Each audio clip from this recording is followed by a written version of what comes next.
may papakita ako kasi madami dito yung mga bumabanat kay Martin Romualdez. Hanggang ngayon wala naman naipapakita, ay sorry, nasanay Hmm. kasi ako dun sa live ko, eh.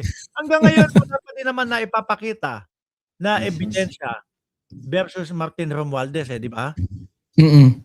Yung mga ano, yung mga DDS paulit-ulit lang sila na nakikita ko na puro parang, "Oh, si Martin Romualdez kasama." Hanggang ngayon para sa akin, eto para sa akin, labasan niyo, lapagan niyo ng ebidensya, maniniwala ako kung dapat paniwalaan. Pero kung wala, Correct. tsismoks yan. Correct. Ako gano'n din naman yung paniniwala ko, eh. Mm. Kung ano, ako talaga mahilig ako mag-take down notes, eh. Oo. Pagka naglabas na kayo ng ebidensya, ang dami kong notes sa totoo lang na mga pangkaladkaran. Pero hangga't wala, nandun pa rin ako, no? Naniniwala ako na talagang yung strong alliance dati talaga or pinakakalasag ng ating administrasyon or ni PBBM himself is of course yung kalasag niya dun sa baba sa ano pa lang. Ngayon nagkaano na sila, nagkakalat na ng mga ebidensya para sa impeachment ni PBBM for ano pa lang, for next year.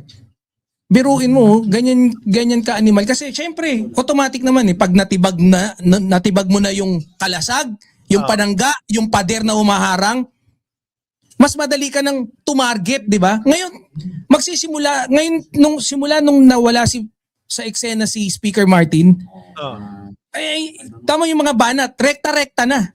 Walang sumasalag eh. Ganun yung nangyayari. Yan nga yung sabi ng baby ko na si ano, ay Hoy, yun din ang hinihintay daw niya. Yung ano, yung ebidensya laban kay MR. Wala eh. Ano, ako kasi ang pinapaniwalaan ko, kapagka meron kang hawak na ebidensya o kahit na ano, na magpapatunay, ilalatag mo na agad-agad 'yan. Kung gusto mo correct. matibak, matanggal yung tao, na yon, latag na, hindi mo na patatagalin, sa darating na panahon ganito. Kasi ang sa ngayon nakikita ko, Orly Gutesa, tsaka yung 18 Marites. Wala eh, pinagtatawanan lang ng mamamayang Pilipino. Wala. Kalabasa nga eh. Sa totoo lang, no? Biruin mo, naggawa pa ng ano ngayon, yung ano ba yan, subcommittee ni Marcobeta. Parang tanga. Biruin mo. Sige, ano masasabi mo doon? Lipat tayo doon, alisin ko to ha. Yung subcommittee, ano yung masasabi mo doon Yung sa subcommittee. kasi kinu-question ni Tito Soto yon. Yung subcommittee, sandali, asan ba? Ito yata yun. Ayan. Hindi, naglabas ng warrant kay Jinggoy ito eh. Kino-question ni Senator Tito Soto yung subcommittee na yun. Ano masasabi mo doon?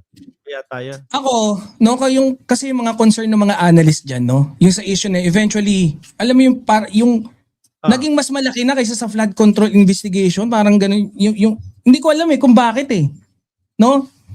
Kanina, actually, yung subcommittee na yan, hindi ba talaga enough yung Blue Ribbon Committee na biruin mo paano kakain din ng ano yun, no? Sa kalendaryo mo.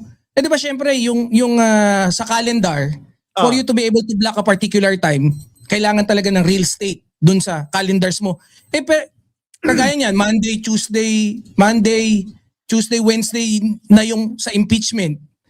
Putya, paano pa yung Blue Ribbon, tapos yung subcommittee pa ng Blue Ribbon magkakaroon session. Nakita mo naman, putya, bihira magsipasukan yung mga ano. Si Alan Cayetano na lang, putya, 16 absent out of 58. Putya, biruin mo, grabe. Almost 1/3 of ng session hindi uma-attend si Cayetano. Maiano ko lang to. Sorry ha. No. Kailangan maisingit ko. Minsanan lang na magkaroon ng mga DDS, nauubos na kasi sila eh. Kaya kailangan kapag yung merong mga ganito, binabasa na natin. No? Malapit na maging rare mga uto-uto na ito. Sabi, malapit na kayong magutom pag nakulong na mga amo nyo. Vlogger na basura.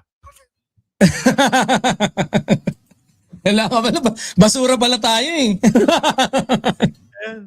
Mukhang magugutom na ako. Hindi na ako makakakain ng steak Baka baka kayong mga ano, kayo ang mga DDS na laging parang gutom. Ikaw Husay ba nagluluto ka, Boss M? Nakikita ko kayo minsan nung wife mo, yung oh, doon kayo sa kusina eh.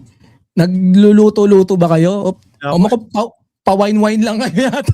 akala ko sa kusina ako binabanatan, eh. Gago.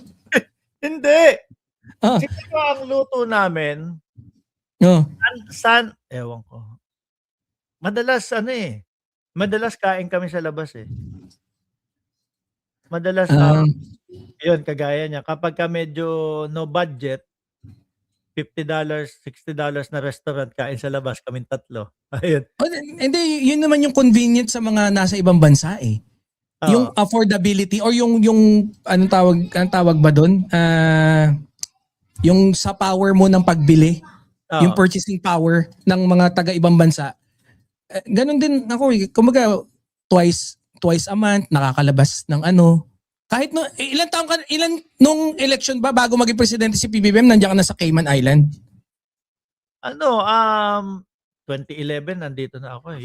Oh, biruin mo. Ako din ganun. Yung misis ko is 2006 yata, nasa Singapore naman ako nung mga panahon na yun. So dito dito na talaga, dito Oh. halos, kalahati na ng buhay ko dito na nakatira, 'no. Kaya kung sakali man na sabihin mo na, sinasabi makulong daw yung mga amo natin, hindi ko alam kung sino yung amo sinasabi. Wala lang, tuloy-tuloy ko lang yung gym, Oo. tuloy-tuloy ko yung gym Ako magho-hosto lang ako dito. Makita mo yan, pre? sa gym. Yung sa gym kaya kong kumita ₱250,000 per day sa sales, doon sa Yeah. Metro,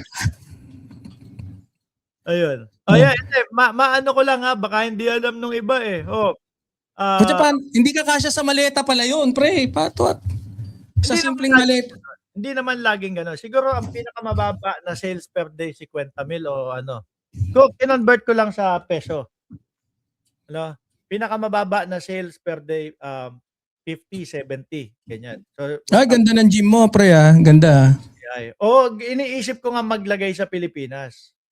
Meron Ano, ka bang recovery area, yung ganon? malapit na, eto na, kasi hiwalay ang permit ng nagmamasahe. Okay, okay, okay. Kasi nilagay ko dun sa permit nung nagmamasahe, eh, sabi ko ano, tanggalin na natin 'yan, magkuwentuhanan tayo 'no. Oh. Ang sabi ko kasi doon sa permit ng nagmamasahe, ano, Oh. um, gusto ko kasi masaya yung customer.